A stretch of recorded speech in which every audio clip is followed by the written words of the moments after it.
ఓ రోజు ఒక సహోదరి మరణించింది. చనిపోయిన తర్వాత ఒక స్థలానికి వెళ్ళింది.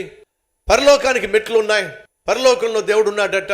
అమ్మా రా నా దగ్గరికి అని అంటే ఆమె చెప్పిన మాట ఏమిటంటే, ప్రభువా నాకు మెట్లు ఎక్కడం అస్సలు ఇష్టం ఉండదు. మెట్లు ఎక్కడం కంటే మెట్లు దిగడమే చాలా సుఖం, చాలా సులభం అని అంటూ ఉంటే, ఇప్పుడు దేవుడు చెప్పాడట, అమ్మా నువ్వు మెట్లు ఎక్కి పైకి రావడం కష్టము అనుకున్నట్లయితే, మెట్లు దిగటమే సులభము అనుకున్నట్లయితే నీ ఇష్టం. మెట్లు ఎక్కి పైకి వస్తావో, సులభంగా ఉందని చెప్పి మెట్లు దిగి కిందకి వెళ్తావో నీ ఇష్టం అని అంటే, ప్రభువా పైకి కష్టపడి రావడం కంటే కిందకి సుఖంగా వెళ్ళిపోవడమే బెటర్ కదా ప్రభువా, నేను కిందకి వెళ్తాను ప్రభు అంటే, వెళ్ళమ్మా అని చెప్పి అన్నాడట.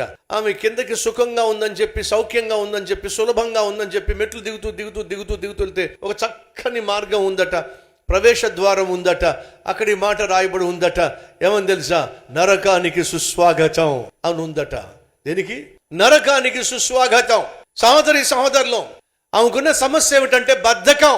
మెట్లెక్కి పైకి వెళ్ళాలంటే కష్టపడే తత్వం ఉండాలి. ఆమెకి కష్టపడే తత్వం అలవాటు లేదు.